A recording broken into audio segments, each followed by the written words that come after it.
அற்புதராம் ஆண்டவர் இயேசுவின் உன்னதமான நாமத்தில் அன்பானவர்களே உங்களை வாழ்த்துகிறோம். வாய்ப்பு கிடைக்கும் போதெல்லாம் வாஞ்சியோடு கூட பரிசுத்த வேதத்தை வாசியுங்கள்.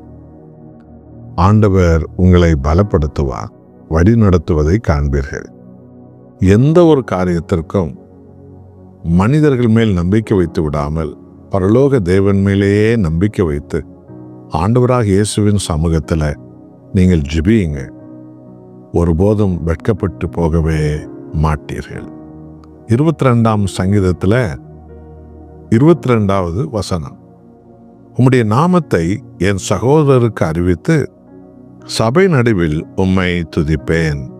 அல்லேலூயா. பார்த்தீர்களா? ஆண்டவராக இயேசு கிறிஸ்துவின் ரட்சிப்பின் நாமத்தை, மீட்பரின் நாமத்தை, விடுதலையாக்கும் நாமத்தை, சுகமாக்கும் தெய்வத்தின் நாமத்தை, பிசாசுகளை துரத்தும் இயேசுவின் நாமத்தை, இது போன்ற பலவிதமான சாப கற்றில, வியாதி கற்றில, பிசாசு கற்றில சிக்கியிருக்கிற நம்முடைய சகோதர சகோதரிகளான நம்முடைய சமுதாயத்தினருக்கு நாம் அறிவிக்க நாம் கடமைப்பட்டிருக்கிறோம். பணியாற்றுகிற இடத்துல, பழகிற இடத்துல, வாழும் இடத்துல நாம் அநேக துயரப்படுகிற துக்கப்படுகிற மக்கள் மத்தியில் அவர்கள் எல்லோரும் நம்முடைய சகோதர சகோதரிகள் தான் கிறிஸ்துவுக்குள்ள. அவர்களுக்கெல்லாம் விடுவிக்கிற தேவனை, மகிமைப்படுத்துகிற தேவனை, குணமாக்கும் தேவனை, வாழ வைக்கும் தேவனை, மன்னிக்கிற தேவனை, ரட்சிக்கிற தேவனை, உயர்த்துகிற ஆண்டவர் இயேசுவை நாம் எடுத்து போதிக்க நாம் அழைக்கப்பட்டிருக்கிறோம். மார்க் 5ஆம் அதிகாரம் முதல் 20 வசனத்தில் பிசாசு பிடித்து ஒருத்தன் கல்லறையில் இருக்கிறான். ஆண்டவராக இயேசு அவனை தேடி போய் விடுவித்தார். அதுக்கு காரணம் என்ன? அவனுடைய மனைவி, பிள்ளைகள், தாய், சகோதரங்கள் எல்லாரும், ஐயோ எங்கள் வீட்டு மகன் பைத்தியக்காரனாய் போனானே, தேவனே விடுவியும் என்று அவங்க வீட்டில் புலம்பி அழுது கொண்டிருந்தார்கள். அவர்கள் ஜெபத்தை கேட்ட கர்த்தர் இது அவராகவே அந்த கல்லறையண்டை போய் அந்த பிசாசு பிடித்தவனை விடுவிக்கிறார். பிறகு அவனுக்கு ஆண்டவர் இயேசு சொன்ன செய்தி என்ன?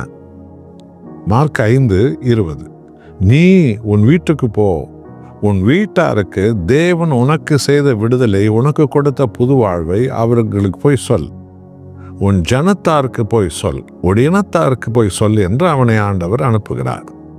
ஏதோ அவனோ தன் வீட்டாருக்கு போய் சொல்லுகிறான், உங்கள் ஜெபம் கேட்கப்பட்டது, ஆண்டவர் இயேசு என்னை விடுவித்து என்னை வாழ வைத்த ஆண்டவர் என்று சொன்னான். எல்லோரும் அவரை நம்பினார்கள். ஜனத்தாருக்கு போய் சொன்னான். இவன் பைத்தியக்காரன் எல்லாருக்குமே தெரியும்.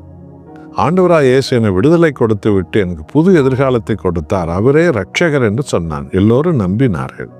அதோடு மாத்திரமல்ல, தெக்கப்போலி என்ற தேசம் முழுவதும் அறிவித்தானாம். அன்பானவர்களே, அவன் பாஸ்டர் கிடையாது, அவன் பைபிள் காலேஜில் போய் சேர்ந்து படித்தவன் கிடையாது. மாறாக ஆண்டவராக இயேசு கிறிஸ்துவால் உயிர்ப்பிக்கப்பட்டவன், புதுப்பிக்கப்பட்டவன். அந்த சாட்சியத்தை அவன் பார்க்கிறவர்கள் எல்லோருக்கும் சொல்லி கொண்டு வந்தான். இப்படித்தான் எங்களுடைய வாழ்க்கையெல்லாம் ஆரம்பமானது. இப்படித்தான் உங்களுடைய வாழ்க்கையெல்லாம் நடக்கணும். எவ்வளோ பிரசங்கத்தை இந்த யூடியூப் வழியாக நீங்கள் கேட்கின்றீர்கள், ரொம்ப நல்லது.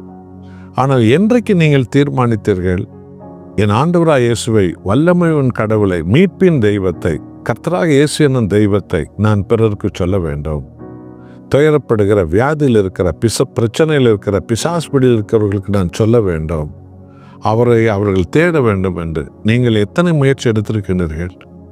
ஆகவே நாங்கள் இந்த டே வித் ஜீசஸ், தினமும் இயேசுவோட இந்த நிகழ்ச்சியை அரும்பாடுபட்டு தேவ சமூகத்தில் ஜெபித்து தான் நிகழ்ச்சியை தயாரிக்கிறோம்.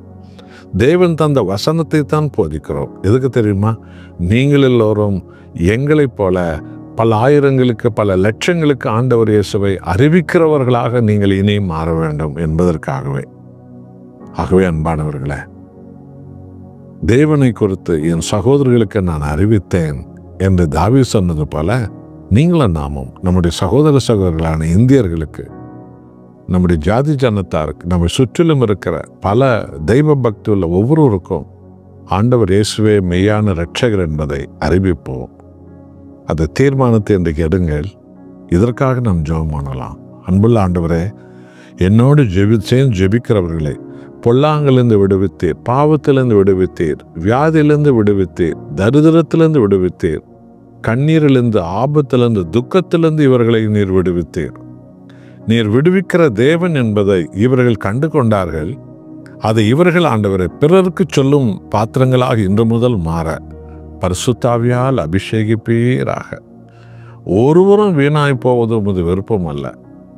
எல்லோரும் பல ஆயிரங்களுக்கு ஒவ்வொருவரும் இயேசுவே உம்மை அறிவிக்கிறவர்களாக, உம் நாமத்தில் உதவி செய்கிறவர்களாக, உம் நாமத்தில் பிறரை தேடி போகிறவர்களாக, ஆதரவு கொடுக்கிறவர்களாக மாறுபடி அபிஷேகித்தருளும். இயேசுவின் நாமத்தில் பிதாவே, ஆமென்.